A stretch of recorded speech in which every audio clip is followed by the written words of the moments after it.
بسم الله الرحمن الرحيم إن الذين آمنوا وهاجروا وجاهدوا بأموالهم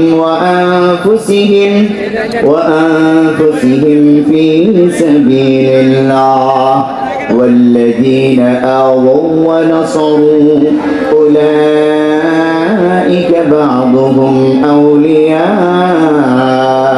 بعض وقال النبي صلى الله عليه وسلم إن فسطاط المسلمين يوم الملحمة الكبرى بالغوطة إلى جانب مدينة يقال لها دمشق من خير مدائن الشام أو كما قال النبي صلى الله عليه وسلم محبতের সাথে দরুদ ইব্রাহিম পড়ি আল্লাহুম্মা সাল্লি আলা মুহাম্মাদিন ওয়া আলা আলি মুহাম্মাদ কামা সাল্লাইতা আলা ইব্রাহিম ওয়া আলা আলি ইব্রাহিম ইন্নাকা হামিদুম মাজিদ اللهم بارك على محمد وعلى آل محمد كما باركت على إبراهيم وعلى آل إبراهيم إنك حميد مجيد الحمد لله فضيلة ইসলামী মহাসম্মেলনের সম্মানিত সদরে জলসা উপস্থিত আছেন মুহতারাম মুআজ্জাজ উলামায়ে কেরাম, সামনে উপবিষ্ট কোরআনের আশিক দ্বীনের সৈনিক মুসলিম ভাইয়েরা, পর্দার অন্তরালে অবস্থানরত আমার মা ও বোনেরা ও অত্র মাদ্রাসার আমার আজিজ তলাবা, মহান আল্লাহ পাকের দরবারে অগণিত অসংখ্য শুকরিয়া। আল্লাহ রাব্বুল আলামিন আমাদেরকে ফিতনা ফাসাদের এই জামানায় নতুন বাংলাদেশে কোরআনের প্রতিষ্ঠানের উদ্যোগে আয়োজিত কোরআনের মাহফিলে বসার জন্য কবুল করে নিয়েছেন। অন্তর থেকে শুকরিয়া তান বলি আলহামদুলিল্লাহ।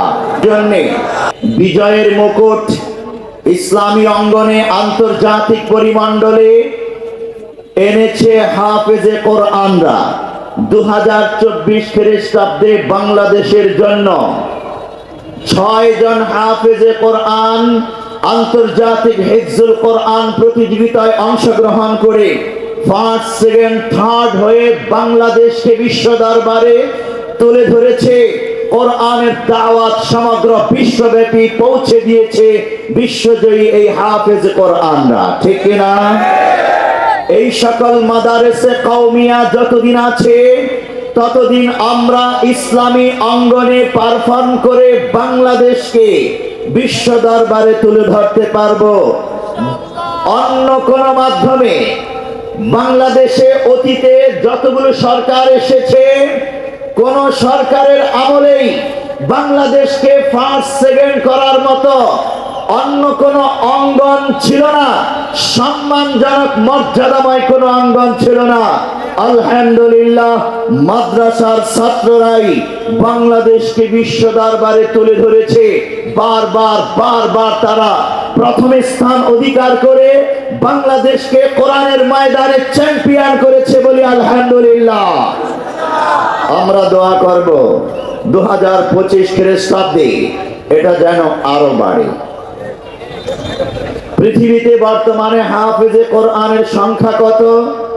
আমি প্রায় প্রতি বছরই এই জামিয়াতুল ওলিজা আল ইসলামিয়া মাদ্রাসায় স্মরণ করিয়ে দেই এই কথাটা। পৃথিবীতে বর্তমানে কোরআনের হাফেজের সংখ্যা 6,50,00,000। আলহামদুলিল্লাহ বলি। আজকে ইনশাআল্লাহ পাগড়ি নেবে হাফেজ কোরআন অনেক ছাত্র এই জামিয়াতুল ওলিজা। প্যারে হাজিরিন, শুধু এই হিফজুল কোরআনের ময়দানে সমগ্র বিশ্বব্যাপী নেতৃত্ব দিচ্ছে উলামায়ে কেরাম, হাফেজে কোরআনরা এটাই না। অতীত ইতিহাস একটু স্মরণ করতে চাই আমরা। বাংলাদেশের জন্য ডিসেম্বর মাস, এটাকে বিজয়ের মাস বলা হয়। 1971 সনের 16ই ডিসেম্বর বিজয় লাভ করেছে স্বাধীনতা যুদ্ধে। কিন্তু আমরা বাঙালিরা কিংবা বাঙালিদেরকে কৌশলে ফ্যাসিস্ট সরকার কিংবা অতীত সরকারগুলো উলামায়ে কেরামের স্বাধীনতা যুদ্ধে যে অবদান রেখেছে, এই অবদানের কথা, ইতিহাসের কথা জানতে দেওয়া হয়নি, বই পুস্তকে দেয়নি। এই যে আজ মাদারসে কওমিয়া, জামিয়াতুল ওলিজা আল ইসলামিয়ার মতো বাংলাদেশে হাজার হাজার মাদ্রাসা আছে, উপমহাদেশে হাজার হাজার মাদ্রাসা আছে, হাজার হাজার আলেম উলামা তৈরি হয়। জিজ্ঞাসা, এই আলেম উলামা শুধু কি কোরআন হাদিস চর্চা করে? এরা কি অতীতে কোনো ভূমিকা রাখে নাই দেশের জন্য? আপনি ইতিহাস ঘেঁটে দেখুন, স্বাধীনতা যুদ্ধে উলামায়ে কেরাম নেতৃত্ব দিয়েছে এই ভারতবর্ষ থেকে ইংরেজদেরকে বিতাড়িত করে, ইংরেজদের গোলামি থেকে মুক্ত করার জন্য এই উপমহাদেশকে স্বাধীনতা যুদ্ধে নেতৃত্ব দিয়েছে উলামায়ে কেরাম। আপনি 200 বছরের ইতিহাস তালাশ করুন, দেখতে পাবেন। আমি যদি সংক্ষেপে একটু টাচ দিই, এখন এই কথাগুলো বলা, এই ইতিহাসগুলো টাচ দেওয়া অনেক জরুরি হয়ে পড়েছে। কারণ বর্তমান প্রজন্ম উলামায়ে কেরামের অবদান জানে না। বর্তমান স্কুল, কলেজ, ইউনিভার্সিটিতে উলামায়ে কেরামের অবদানের ইতিহাস নাই বলে উলামায়ে কেরামকে, মাদ্রাসা পড়ুয়াদেরকে, এই ছাত্রদেরকে তারা মনে করে এরা হলো জাতির বোঝা, রাষ্ট্রের জন্য এদের কোনো ভূমিকা নেই। এই রকম ধারণা তাদের মাথার মধ্যে ধর্মনিরপেক্ষ মতবাদী সিলেবাসগুলো ঢুকিয়ে দিয়েছে।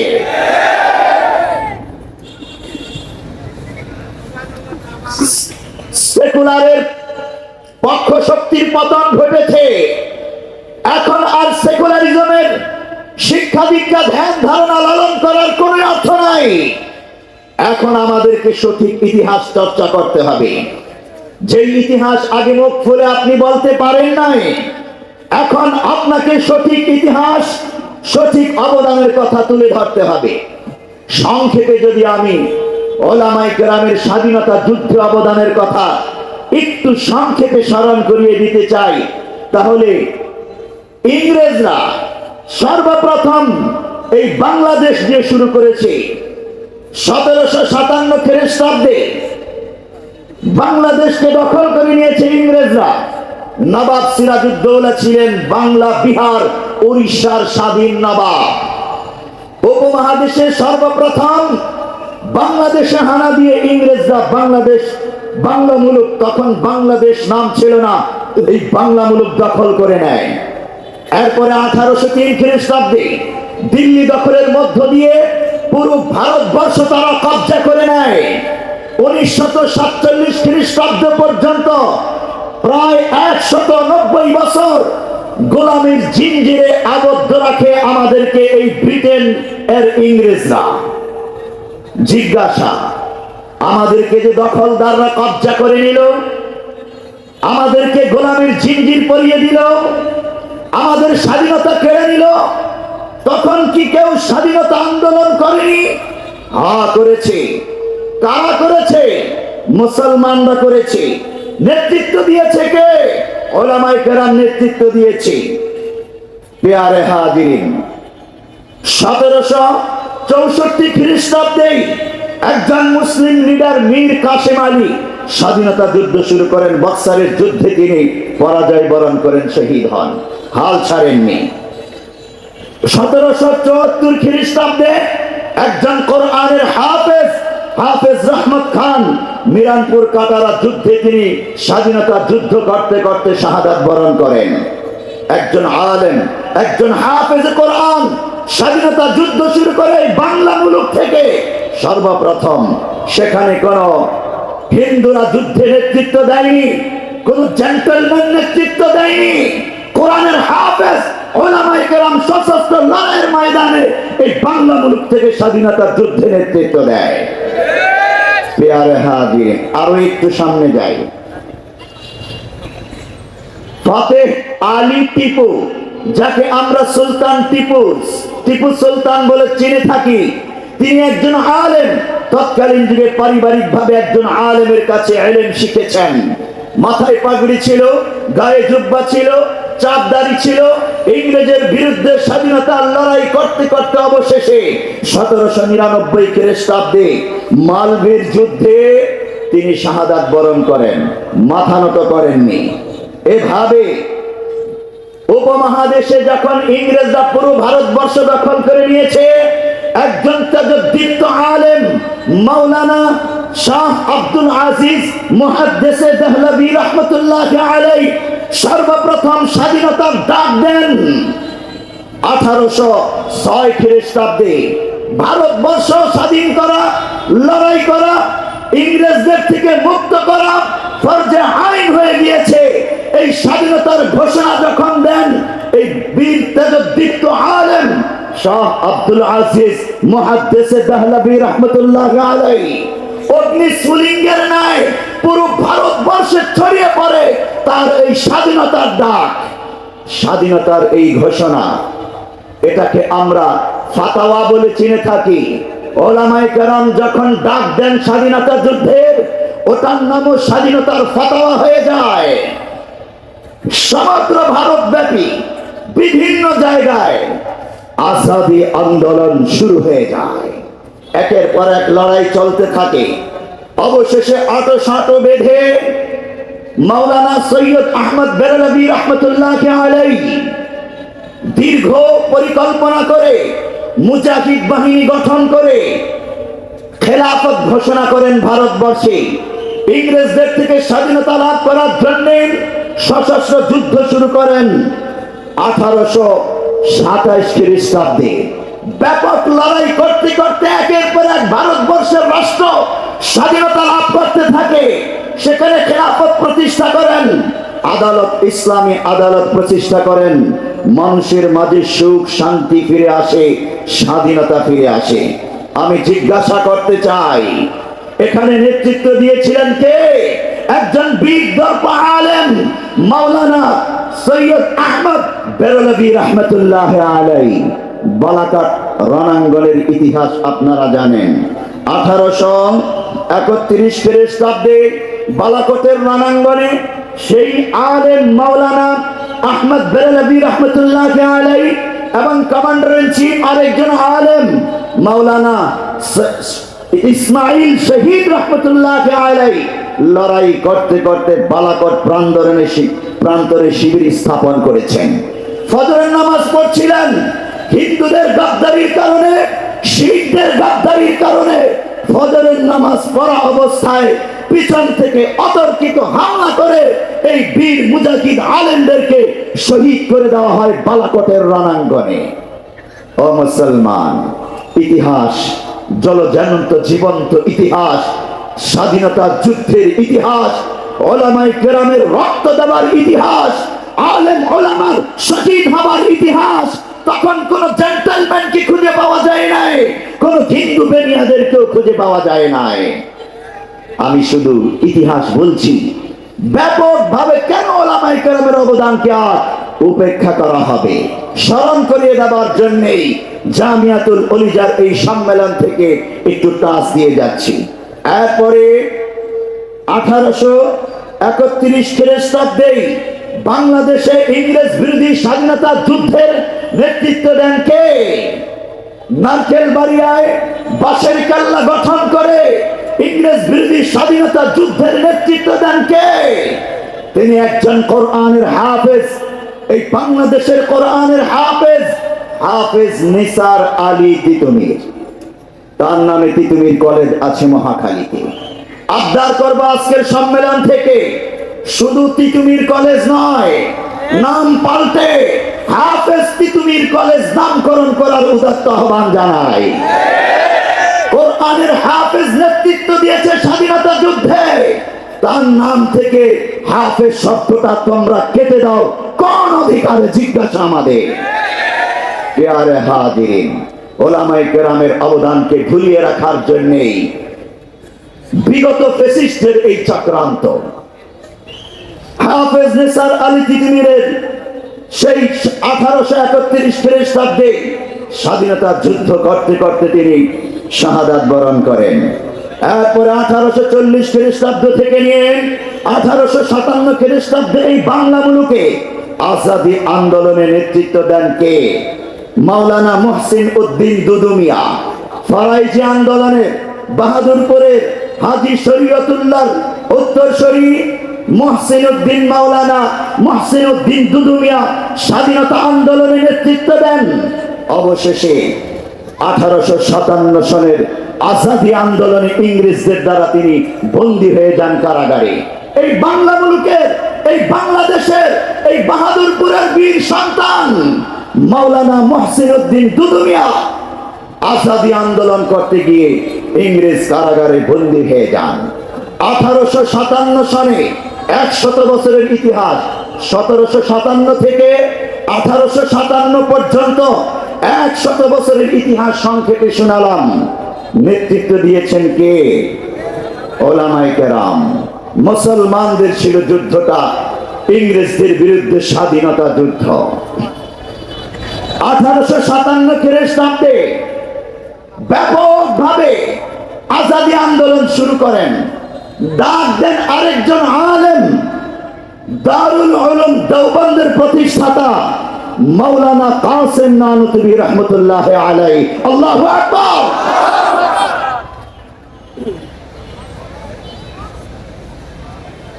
দারুল উলুম দেওবন্দ প্রতিষ্ঠা হয় 1866 খ্রিস্টাব্দে। সেই দারুল উলুম দেওবন্দেরই শাখা এই জামিয়াতুল আলিজা। 1857 সালে আজাদী আন্দোলনের ডাক দেন মাওলানা কাসেম নানুতুবি, ছিলেন কমান্ডার ইন চিফ। হুজুররা আবার অস্ত্র ধরে যুদ্ধ করেছে নাকি? জেন্টলম্যানরা জানতে চায়। করেছে মানে? তখন হুজুররাই সশস্ত্র যুদ্ধে, স্বাধীনতা যুদ্ধে নেতৃত্ব দিয়েছে। তারা যদি নেতৃত্ব না দিত, যুদ্ধ না করত, 1947 খ্রিস্টাব্দে উপমহাদেশ স্বাধীন হতো না, বাংলাদেশও আমরা পাইতাম না। প্যারে হাজিরিন, ওলামায়ে কেরাম নেতৃত্ব দিলেন। হাজী আমদাদুল্লাহ মুহাজির মক্কি একজন সুফি সাধক ছিলেন। আমাদের অত্র মাদ্রাসার, অত্র জামিয়ার প্রধান উপদেষ্টা আল্লামা শায়েখ শাহ সালাহ উদ্দিন নানুপুরি দামাত বারাকাতুহুমুল আলিয়া, আধ্যাত্মিক জগতের রাহবার হাজী আমদাদুল্লাহ মুহাজির মক্কি, তিনিও আধ্যাত্মিক জগতের রাহবার ছিলেন। আশরাফ আলী থানভী রহমতুল্লাহ আলাইহি তার মুরিদ ছিলেন। সেই হাজী আমদাদুল্লাহ মুহাজির মক্কি রহমতুল্লাহ আলাইহিকে রাষ্ট্রপতি ঘোষণা করে, মুফতি রশিদ আহমদ গাঙ্গীহি রহমতুল্লাহ আলাইহিকে প্রধান বিচারপতি ঘোষণা করে, মাওলানা কাসেম নানুতুবি রহমতুল্লাহ আলাইহিকে প্রধান সেনাপতি ঘোষণা করে, সরকার ঘোষণা করে ইংরেজ বিরোধী আজাদী আন্দোলন ব্যাপকভাবে শুরু হয়। একের পর এক যুদ্ধের ময়দানে ওলামায়ে কেরামের নেতৃত্বে বিজয় লাভ করতে থাকে, ইংরেজরা বিভিন্ন ময়দানে পরাজিত হতে থাকে। সেখানেও গদ্দাররা গদ্দারি করেছে। হিন্দুরা, পত্তলিকরা, এই মুদির পূর্বসূরীরা, বর্তমান ভারতের ফ্যাসিস্ট সরকার, এই নরেন্দ্র মোদীর পূর্বসূরীরা গদ্দারি করে এই স্বাধীনতা আন্দোলনকে ব্যর্থতায় পর্যবেসিত করে দিয়েছিল। ইতিহাস আপনারা জানেন না, গভীরের আলোচনা আমি সেই দিকে যাচ্ছি না। যাই হোক, প্যারে হাজিরিন, 1857 সনে সেই আজাদী আন্দোলন, স্বাধীনতা যুদ্ধ পরাজয় বরণ করে ওলামায়ে কেরাম, হাজার হাজার আলেম শাহাদাত বরণ করে। ব্যাপক এই যুদ্ধ কেন হলো? ইংরেজদের এত শক্তি থাকা সত্ত্বেও তখন সুপার পাওয়ার ইংরেজরা, ব্রিটেন, কি করে এই স্বাধীনতা যুদ্ধ হলো এত ব্যাপক আকারে? গবেষকদের কাছে রিপোর্ট জানতে চাইল। ডক্টর উইলিয়াম লিউ, ইংরেজ গবেষক, লেখক, তার কাছে তথ্য চাইল। তিনি গবেষণা করে ব্রিটেনের রানীর কাছে তথ্য পেশ করলেন, কেন এই স্বাধীনতা যুদ্ধ হয়েছে, কারা নেতৃত্ব দিয়েছে? ডক্টর উইলিয়াম লিউ রিপোর্টে উল্লেখ করেন, এই স্বাধীনতা যুদ্ধে নেতৃত্ব দেন উলামায়ে কেরাম। স্বাধীনতা যুদ্ধটা ছিল মুসলমানদের, আর এই যুদ্ধের শক্তি স্পিরিট তারা পেয়েছে কোরআন থেকে। আল্লাহু আকবার। সেই ইংরেজরা বুঝতে পেরেছে যে মুসলমানদের শক্তির মূল উৎস মহাগ্রন্থ আল কোরআন। এখান থেকেই তারা স্বাধীনতার চেতনা পায়, এখান থেকেই তারা রাষ্ট্র এবং জনগণের আমানত হেফাজত করার চেতনা পায়। ফলশ্রুতিতে কোন তাগুতের কাছে, কোন জালেমের কাছে 1 ইঞ্চি মাটিও ছেড়ে দিতে উলামায়ে কেরাম রাজি হন না। জালেমদের কাছে জুলুমের শিকার হবেন, তবুও তারা দেশ বিক্রি করবেন না। যোগে যোগে দেখা গেছে যারা দেশ বিক্রি করেছে, যারা জনগণের সাথে গাদ্দারি করেছে, যারা জনগণের জান মালের উপর হুমকি হয়ে দাঁড়িয়েছে, পাখির মতো গুলি করে জনগণকে হত্যা করেছে, তারা দুনিয়াদার এই ফ্যাসিস্ট, ঠিক কিনা বলুন? উলামায়ে কেরাম কখনোই অন্যের জান কেড়ে নেন না।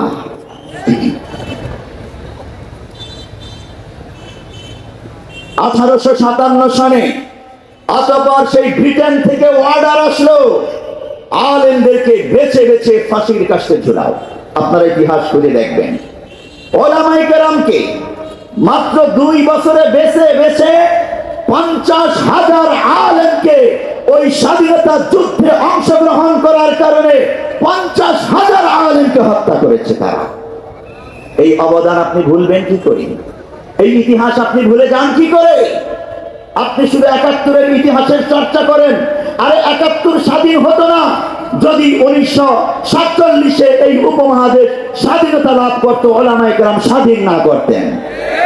আপনি শিকড়কে ভুলে যান, উলামায়ে কেরামের অবদান ভুলে যান। গ্র্যান্ড টাউন থেকে নিয়ে চাঁদনী চক পর্যন্ত যে বিশাল রাস্তা ছিল, রাস্তার 2 পাশে যে বৃক্ষ ছিল, প্রত্যেকটা বৃক্ষের ডালায় একজন করে আলেমের লাশ ঝুলতেছিল, ফাঁসি দিয়েছে তারা। 1857 সনের ইতিহাস বলছি আপনাদেরকে। ও মুসলমান, এখানেই শেষ না।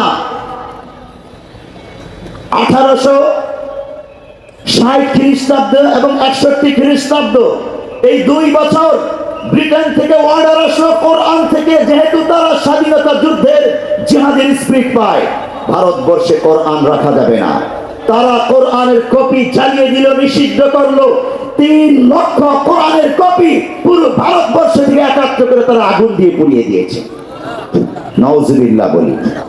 কিন্তু কোরআন কি তারা বন্ধ করতে পেরেছে? পারে নাই। উলামায়ে কেরাম তাদের অবদানের কথা ইংরেজ লেখক মিস্টার টমসন তার ইতিহাস গ্রন্থে লিখছেন।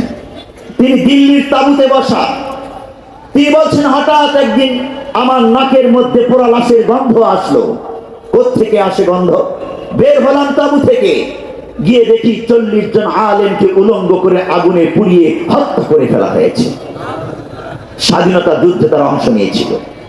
আর 40 জন আলেমকে উলঙ্গ করে লাইন ধরে দাঁড় করিয়ে রেখেছে। ও বর্তমান যুগের তথাকথিত সুশীলরা, ইতিহাস জেনে নাও, আমরা লিখি নাই এই ইতিহাস, ইংরেজরা লিখেছে।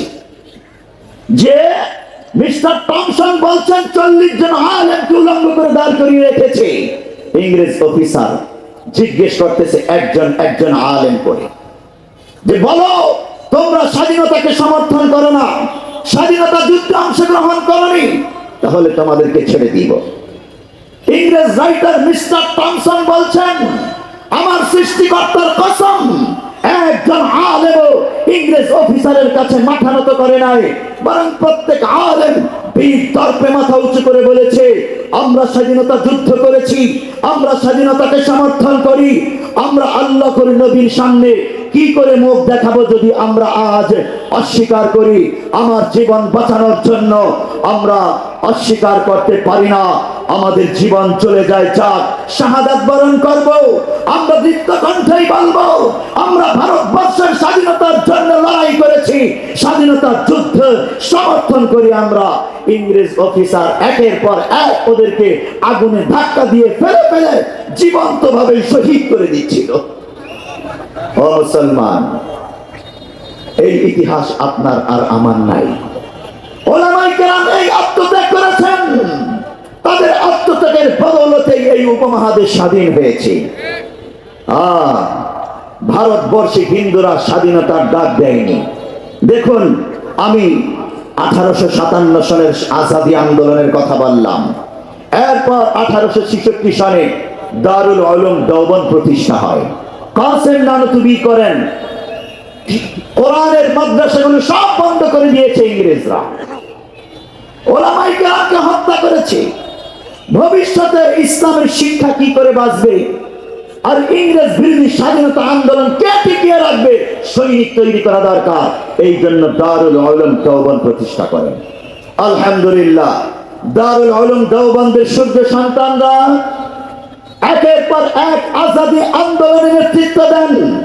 দারুল উলুম দেওবন্দের প্রথম ছাত্র মাওলানা মাহমুদুল হাসান দেওবন্দি রহমতুল্লাহ আলাইহি ইংরেজ বিরোধী আন্দোলন একের পর এক সফল আন্দোলন করেন। হুসাইন আহমদ মাদানী রহমতুল্লাহ আলাইহি আরেকজন সূর্য সন্তান দারুল উলুম দেওবন্দে ইংরেজ বিরোধী আন্দোলন একের পর এক করতে থাকেন, সফলতা লাভ করতেন। এত ভয় করে ইংরেজরা তাকে দেখা মাত্রই গুলির অর্ডার করে, যে হুসাইন আহমদ মাদানীকে যেখানেই দেখা যাবে সৈন্যদেরকে বলেছে গুলি করবা ডাইরেক্ট। দিল্লিতে তিনি কনফারেন্স ডাকেন, 9 লক্ষ মানুষ ওই কনফারেন্সে উপস্থিত হয়। হুসাইন আহমদ মাদানী মাথায় কাপনের কাপড় পেঁচিয়ে মঞ্চে চলে আসেন। এসেই তিনি ভাষণ দিতে শুরু করেন এবং একটা কবিতার লাইন তিনি আবৃত্তি করেন, লিয়ে ফেরতি है बुलबुल चोच में गुल शहीदे नाज़िकी तुर्बत कहा है। বুলবুল ফুলকলি নিয়ে ঘুরছে, অর্থাৎ ইংরেজ সৈন্যরা গুলি নিয়ে ঘুরতেছে। শহীদে নাজিকি তুরবত কাহা হয়, শহীদের সমাধি কোথায় আমি তালাশ করছি, শহীদের সমাধি কোথায়? অর্থাৎ সেই ইংরেজ সৈন্যরা গুলি নিয়ে ঘুরতেছে, হুসাইন আহমদ মাদানীকে দেখা মাত্র গুলি করে হত্যা করবে, শহীদ করে দিবে। আমি খুঁজতেছি ওই শহীদের সমাধি কোথায়, কবর কোথায়। এই কলিটা, এই বাক্যটা বলার সাথে সাথে পুরো ময়দান আধা ঘন্টা যাবত উত্তপ্ত হয়ে যায়। ঢেউয়ের উপর ঢেউ যেন আসতে পারে, স্লোগানের উপর স্লোগান, পুরো ময়দান আধা ঘন্টা আর ঠান্ডা হয় না। হুসাইন আহমদ মাদানী আমাদের সেই পূর্বপুরুষ যারা মৃত্যুর ভয় না করে, ইংরেজের গুলির পারোয়া না করে ময়দানে সরাসরি নেতৃত্ব দিয়েছেন স্বাধীনতা আন্দোলনের জন্য। ও মুসলমান, আজ আমরা ভুলে গিয়েছি ওলামায়ে কেরামের অবদান। ভারতবর্ষে মাত্র 1930 খ্রিস্টাব্দে গিয়ে হিন্দুরা স্বাধীনতার দাবি তোলে, এর আগে স্বাধীনতার দাবি তোলে নাই। কংগ্রেসের মাধ্যমে 1930 খ্রিস্টাব্দে মাত্র হিন্দুরা স্বাধীনতার দাবি তোলে। অথচ এই 190 বছরের ইতিহাসে আমরা দেখি উলামায়ে কেরাম নেতৃত্ব দিয়েছে স্বাধীনতার, মুসলমানরা যুদ্ধ করেছে। মাত্র 1930 খ্রিস্টাব্দে এসে ইংরেজরা যুক্ত হয়, কি বলি, হিন্দুরা যুক্ত হয়। এই হলো মৌলিক ইতিহাস। অমুসলমান, অতঃপর ইংরেজরা টিকতে না পেরে 1947 খ্রিস্টাব্দে এই উপমহাদেশ ত্যাগ করে স্বাধীনতা দিয়ে ভেঙে যেতে, পালিয়ে যেতে বাধ্য হয়। মুসলমানরা আলাদা ভূখণ্ড পায় পাকিস্তান নামে, হিন্দুরা আলাদা ভূখণ্ড পায় ভারত বা ইন্ডিয়া নামে। দ্বিজাতি তত্ত্বের ভিত্তিতে, ধর্মের ভিত্তিতে দুটো ভূখণ্ড স্বাধীনতা লাভ করে। পাকিস্তান মুসলমানদের জন্য, ভারতবর্ষ হিন্দুদের জন্য। আপনারা ইতিহাস তালাশ করুন, স্বাধীনতার সেই বিজয় দিবসে, আমরা তো 16ই ডিসেম্বর আমাদের বিজয় দিবস, সেই 1947 সালে বিজয় দিবসে স্বাধীনতার পতাকা উত্তোলন করেছিলেন কে? তালাশ করুন। তখন পাকিস্তান দুটো অংশ ছিল, পশ্চিম পাকিস্তান বর্তমান পাকিস্তান, আর পূর্ব পাকিস্তান হিসেবে আমাদের বাংলাদেশ। ইতিহাস খুঁজে দেখুন, পূর্ব পাকিস্তানে স্বাধীনতার স্বাধীনতার পতাকা উত্তোলন করেন মাওলানা শাব্বির আহমদ উসমানী রহমতুল্লাহ আলাইহি, আর পশ্চিম পাকিস্তানে স্বাধীনতার পতাকা উত্তোলন করেন মাওলানা জাফর আহমদ উসমানী রহমতুল্লাহ আলাইহি। আল্লাহু আকবার। আজ আমরা বাংলাদেশে বসে স্বাধীনতার চর্চা করি। আরে তুমি তালাশ করে দেখো না, তোমার যেই বাংলা মুলুকে ইংরেজদের থেকে মুক্ত হয়ে স্বাধীন হয়ে যারা স্বাধীনতার পতাকা উত্তোলন করেছে, তিনি একজন মাওলানা ছিলেন উভয় ভূখণ্ডেই। এই ইতিহাসগুলো আমাদের ব্যাপকভাবে ছড়িয়ে দেওয়া দরকার, চর্চা করা দরকার। ও মুসলমান, এই স্বাধীনতা যুদ্ধেই শুধু ওলামায়ে কেরাম অবদান রেখেছে? ধর্ম প্রচারের ক্ষেত্রে, দাওয়াত ও তাবলীগের ক্ষেত্রে, শিক্ষা দীক্ষায়, বাতিল প্রতিরোধে কোন অঙ্গনে নাই? জনসেবায়, সব জায়গায় ওলামায়ে কেরাম এই মাদ্রাসা কওমিয়ার সূর্য সন্তানরাই যুগের পর যুগ নেতৃত্ব দিয়ে এসেছে। কিন্তু দুনিয়াদার ফ্যাসিবাদীরা তাদের ক্ষমতার স্বার্থে এই ইসলামপন্থী শিক্ষিতদেরকে পিছনে ফেলে রেখেছে। তাদেরকে হুমকি মনে করে কালারিং করে তাদেরকে দমানোর চেষ্টা করেছে। বিগত ফ্যাসিবাদী সরকারের আমলে এই উলামায়ে কেরামকে মিথ্যা মামলা দিয়ে বছরের পর বছর কারাগারে বন্দী রেখেছে। এগুলো আমাদের সামনে স্পষ্ট ইতিহাস আমরা জানি। প্রথম আলো পত্রিকা, ডেইলি স্টার পত্রিকা, যারা দিল্লির তাবেদার, এই পত্রিকাগুলো এই মাদ্রাসা কওমিয়ার বিরুদ্ধে তথ্য সন্ত্রাস চালিয়েছে। ফ্যাসিবাদী সরকারের হাতিয়ার ছিল এই সকল পত্রিকাগুলো।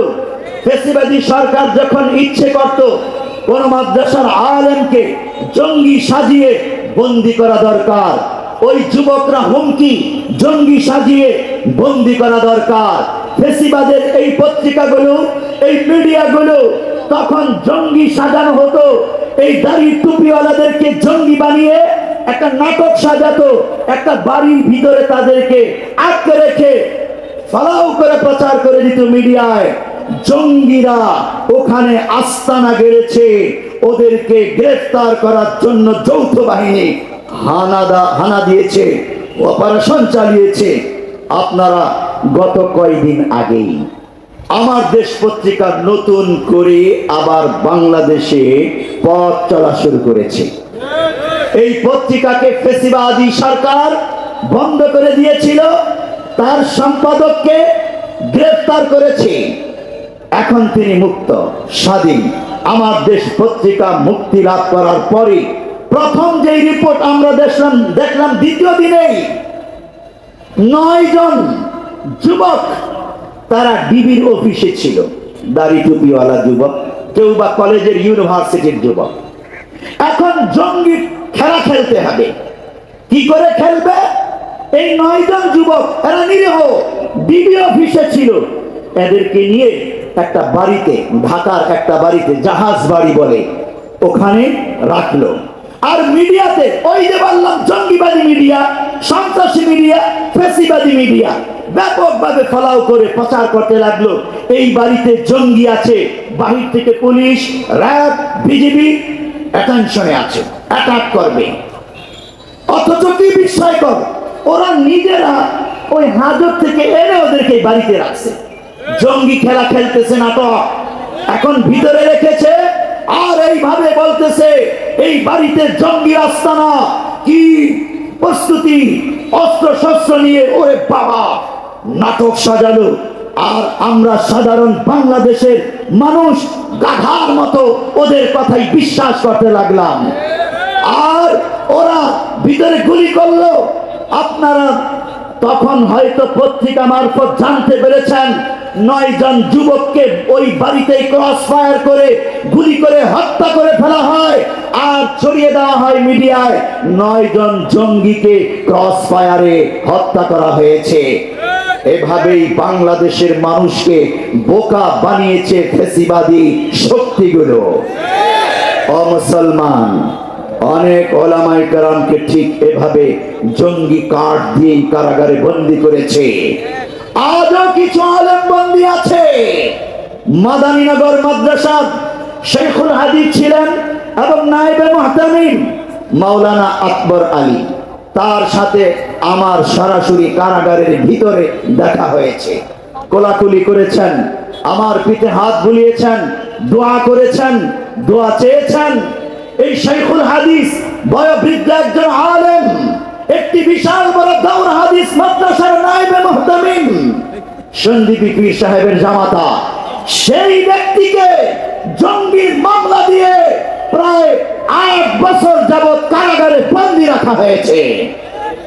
পেয়ারে হাজিরিন, সম্ভবত এখনো তার মুক্তি মিলেনি। আমরা অতি শীঘ্রই এই ধরনের আলেমদের মুক্তি দাবি করছি।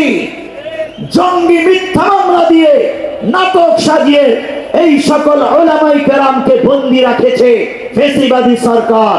সুতরাং এখন আর তাদেরকে বন্দী রাখার কোনো অর্থ হয় না। পেয়ারে হাজিরিন, আল্লাহ রাব্বুল আলামিন আমাদের যে সমস্ত স্বেচ্ছাসেবক ভাইয়েরা আছেন, যাদের মোটরসাইকেল আছে, আপনারা একটু জলদি করে সফিপুরে চলে যান। হুজুর কোনাবাড়ি ফ্লাইওভার পার হয়ে গেছে। মোটরসাইকেল যাদের আছে আমাদের স্বেচ্ছাসেবক ভাই, জলদি আপনারা সফিপুর যমুনার গেটে ঢোকেন। হ্যাঁ, আলহামদুলিল্লাহ, আমাদের আরেক মধ্যে মুজাহিদ আগমন করছেন, বলি আল্লাহু আকবার। কত রকম নাটক সাজিয়েছে তাকে বন্দী রাখার জন্য, ঠিক না? কত রকম মিথ্যা মামলা, তার নিজের স্ত্রী দিয়ে মিথ্যা মামলা করিয়েছে, তার বিরুদ্ধে সন্ত্রাসী মামলা, ভাঙচুরের মামলা, অগ্নি সন্ত্রাসের মামলা দিয়েছে। এভাবে এই মধ্যে মুজাহিদকে বাংলাদেশের কারাগারে বন্দী রেখেছে নিজেদের বিরুদ্ধে হুমকি মনে করার কারণে, ঠিক না? পাকিস্তানের রাজাকার বলে আখ্যায়িত করেছে তাকে। কিন্তু আমরা দেখেছি, যাকে তোমরা পাকিস্তানের রাজাকার বলে আখ্যায়িত করলা, সে তোমাদের বাতিলের সামনে মাথা নত করে নাই। তোমাদের থেকে বাঁচার জন্য পাকিস্তানে গিয়ে আশ্রয় নেয় নাই। সে তার জন্মভূমি বাংলাদেশেই রয়েছে। বাংলাদেশের মানুষের মুক্তির জন্য একের পর এক আন্দোলন করেছে। জিজ্ঞাসা করতে চাই, তোমরা যারা পাকিস্তানের রাজাকার বলেছিল তাকে, আজ তোমরা কোথায় গিয়ে আশ্রয় নিয়েছ? ভারতে আশ্রয় নিয়ে ভারতের রাজাকার হয়ে গেছ। তোমরাই ভারতের রাজাকার, তোমরাই ফ্যাসিবাদ। উলামায়ে কেরাম দেশ থেকে পালায় না, তোমরাই দেশ ছেড়ে পালিয়েছ। বাংলার মানুষ তোমাদেরকে আর গ্রহণ করবে না।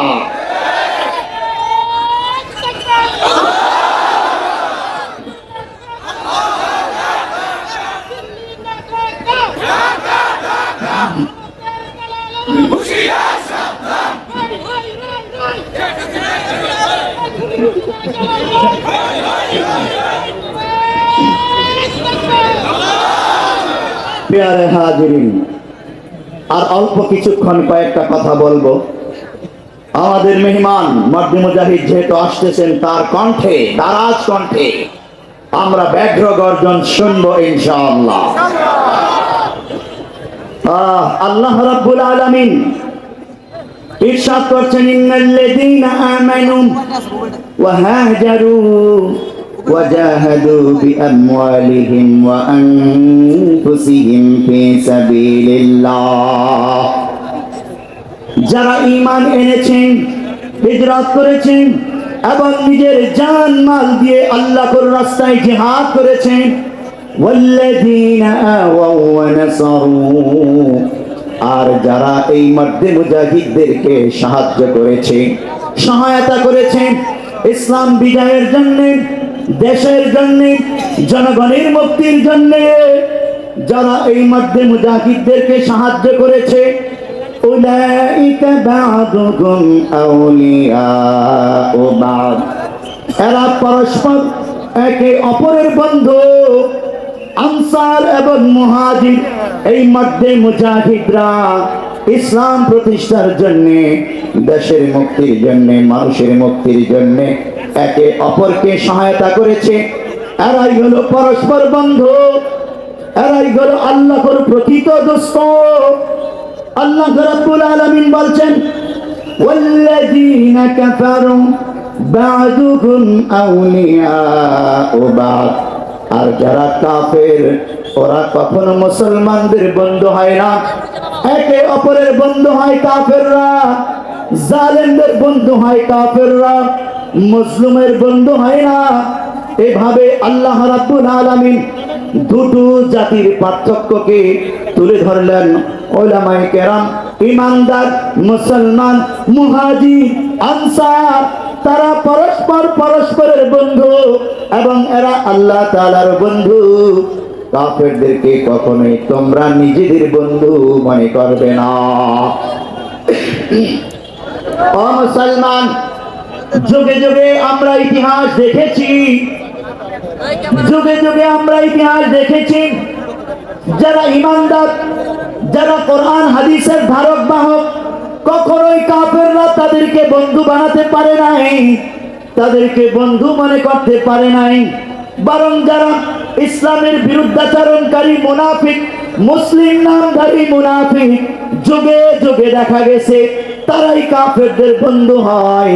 কাফেরদের পক্ষে, মুসলমানদের বিপক্ষে তারাই সহায়তা করে।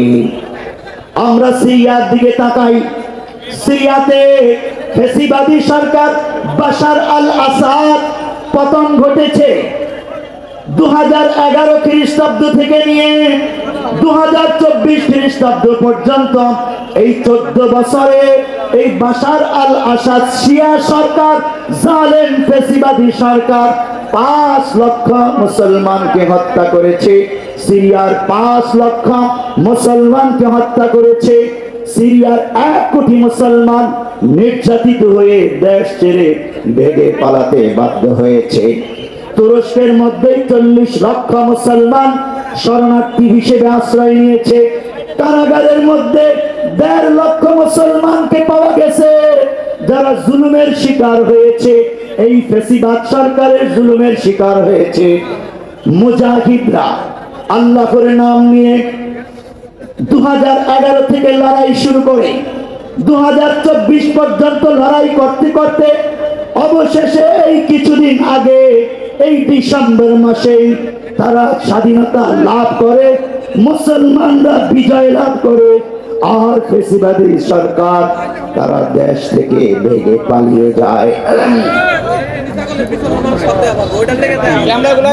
ও মুসলমান, আমরা 2024 খ্রিস্টাব্দে দুটো ইতিহাস, ফ্যাসিবাদের পতনের ইতিহাস বিশ্বের মধ্যে দেখেছি।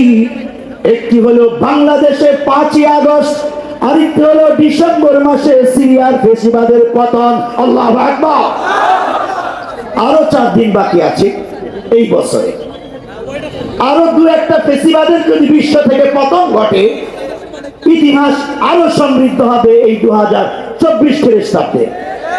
আমাদের পার্শ্ববর্তী বার্মা রাষ্ট্র, জান্তা সরকার মুসলমানদের উপর জুলুম নির্যাতন করে এই যে 10 লক্ষ মুসলমান, রোহিঙ্গা মুসলমান বাংলাদেশে শরণার্থী, পেয়ারে হাজির, ওখানে লড়াই চলতেছে। প্রায় 1/3 রাষ্ট্র দখল করে নিয়েছে মুক্তিযোদ্ধারা, স্বাধীন করে নিয়েছে। ফ্যাসিবাদী জান্তা সরকার পতনের দ্বার প্রান্তে পৌঁছে গেছে। হয়তো এই ডিসেম্বর মাসেই 4 দিনের মধ্যে তাদের পতন ঘটে যেতে পারে। আমরা দোয়া করি আরো একটা ফ্যাসিবাদের পতন ঘটুক, বলে আমিন। রোহিঙ্গা মুসলমানরা চট্টগ্রামে বিশাল সম্মেলন করেছে গত 24 তারিখ ডিসেম্বরে। ওলামায়ে কেরাম নেতৃত্ব দিয়েছেন এই সম্মেলনে। তারা হাজার হাজার লক্ষ লক্ষ লোক হয়েছে। তারা ঘোষণা দিয়েছে আমরা আরাকানে ঢুকতে প্রস্তুত। আমাদের ভাইয়েরা মুক্তি যুদ্ধ করে দেশকে স্বাধীন করতেছে, আমরাও স্বাধীনতা যুদ্ধে অংশগ্রহণ করে এই জালেমের পতন ঘটিয়ে আমরা মুক্তি লাভ করব। তারা প্রস্তুতি গ্রহণ করতেছে। 10 লক্ষ রোহিঙ্গা নির্যাতিত নিপীড়িত মুসলিম আরাকানে প্রবেশের প্রস্তুতি নিচ্ছে। আমরা বাংলাদেশ থেকে দোয়া করব অতি শীঘ্রই সেই জালেমের পতন ঘটুক। তাহলে এই 2024-এ 3টা জালেমের পতন আমরা দেখতে পারবো। 4 নম্বর আরো একটা জালেমের পতনের অপেক্ষায় বিশ্ববাসী। মিশরের সিসি সরকার সেখানকার ইসলামপন্থী মুসলমানদেরকে হাজার হাজার মুসলমানকে হত্যা করেছে। তো এখনো সে ক্ষমতায় আছে। আন্দোলন শুরু হয়েছে, মিশরও ব্যাপকভাবে ছড়িয়ে পড়েছে। বলা যায় না এই 2024 খ্রিস্টাব্দে ডিসেম্বর মাসেই হয়তো পতন দেখতে পারি, অন্যথায় 2025 যেন আমাদের শুরু হয় এই ফেসিবাদের পতন দিয়ে। ভারতবর্ষে আরো একটা ফেসিবাদ আছে, মোদী সরকার। বাংলাদেশকে ফেসিবাদীকে আগলে রেখে বাংলাদেশকে অস্থিতিশীল করে রেখেছে। বাংলাদেশের মুসলমানদেরকে জুলুম নির্যাতন নিপীড়ন চালিয়েছে তার দুষ্টের মাধ্যমে। এই মোদী সরকার এই ফেসিবাদের পতন আমরা শীঘ্রই দেখতে চাই। ভারতও আন্দোলন শুরু হয়েছে, পতনের আন্দোলন শুরু হয়েছে, তবে জানি না কখন তার পতন ঘটবে। অতি শীঘ্রই আমরা দেখতে চাই। পেয়ারে হাজিরিন, আমি একটা হাদিস বলেছিলাম, সংক্ষিপ্ত টাচ দিয়ে সমাপ্তি টানবো। কোরআনের আয়াত আর ওই হাদিস আয়াতের সংক্ষিপ্ত তর্জমা করেছি, বিশ্লেষণে যাইনি। সিরিয়াতে যে পতন ঘটলো সেখানে মুসলমানরা মুজাহিদরা সরাসরি দাড়িওয়ালা মুজাহিদ উর্দি পরে নেতৃত্ব দিয়েছে সশস্ত্র লড়াইয়ে। তিনি, তার নাম আবু মুহাম্মদ জৌলানি। নাম শুনেছেন আপনারা? আবু মুহাম্মদ জৌলানি দামেস্কের উমাইয়া মসজিদে গিয়ে তিনি ইমামতি করিয়েছেন, নামাজ পড়িয়েছেন। আল্লাহু আকবার! কেমন মধ্যে মুজাহিদ, নামাজ পড়িয়েছেন এমন ইমাম তিনি। ভাষণ দিয়েছেন, বিজয়ের ভাষণ। সমগ্র বিশ্বের ফেসিবাদকে চোখ রাঙানি দিয়ে বলেছেন এবার মুসলমানদের বিজয়ের ইতিহাস শুরু হয়েছে।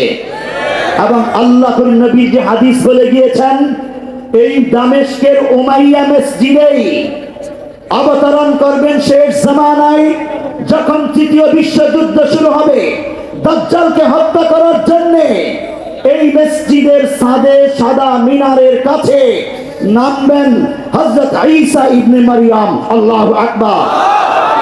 এটা আমার বানানো কথা না, পিয়ারা নবী সাল্লাল্লাহু আলাইহি ওয়াসাল্লাম সহিহ মুসলিমের হাদিসে বলেছেন যে খলিফাতুল্লাহ কি মাদি দিমাশকা বাইনা মাহরুদাতাইন, দিমাশক শব্দ উল্লেখ করা হয়েছে।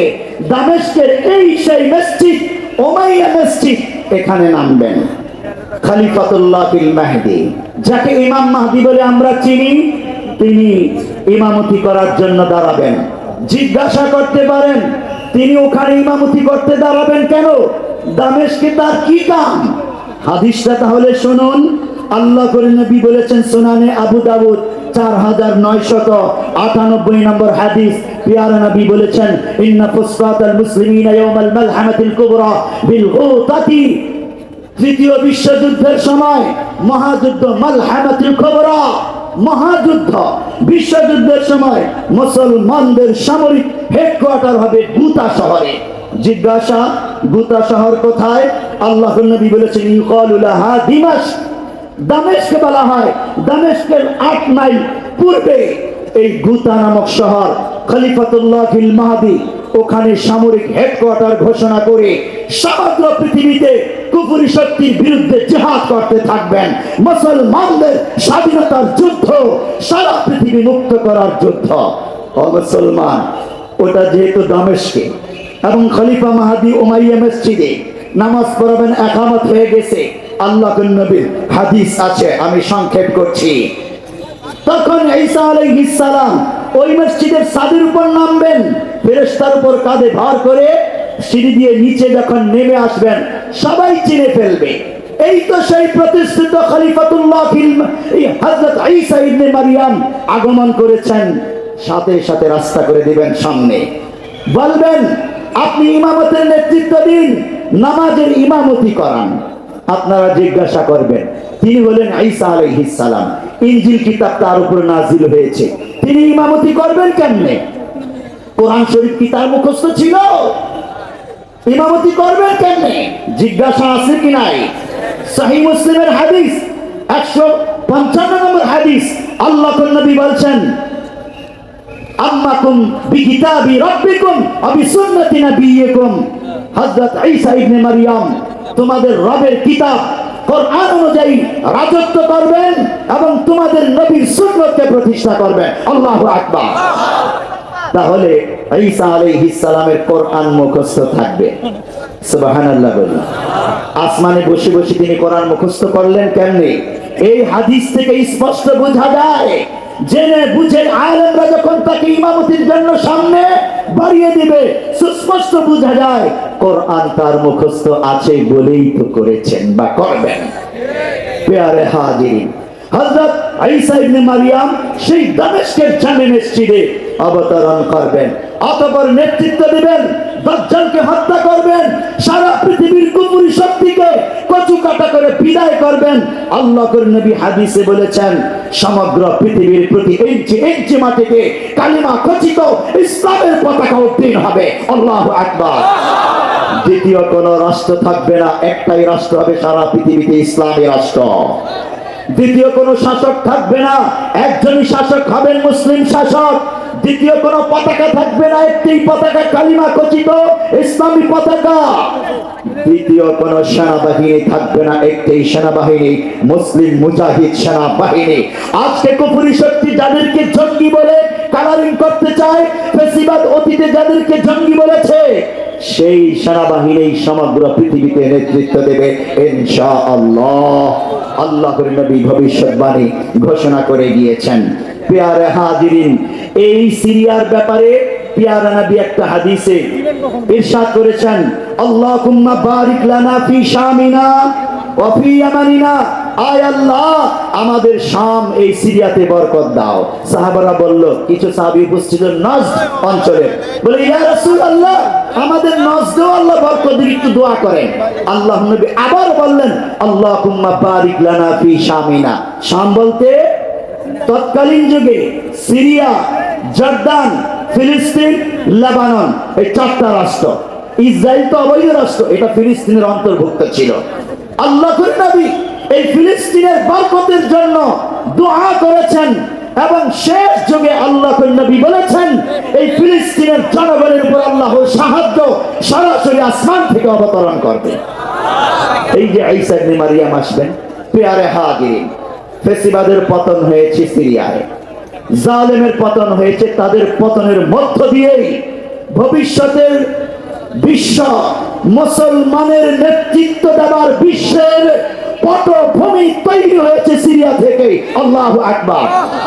বাংলাদেশে ফেসিবাদের পতন হয়েছে, ইনশাআল্লাহ আগামীর বাংলাদেশ ইসলামের বাংলাদেশ, উলামায়ে কেরামের বাংলাদেশ, উলামায়ে কেরামের নেতৃত্বে আমরা বাংলাদেশকে গঠন করব জুলুম মুক্ত অবস্থায়, দুর্নীতি মুক্ত অবস্থায় ইনশাআল্লাহ। রাজি আছি আমরা ইনশাআল্লাহ। আল্লাহ তাআলা আমাদেরকে এই কথাগুলো বুঝার, মানার, আমল করার তৌফিক দান করুন।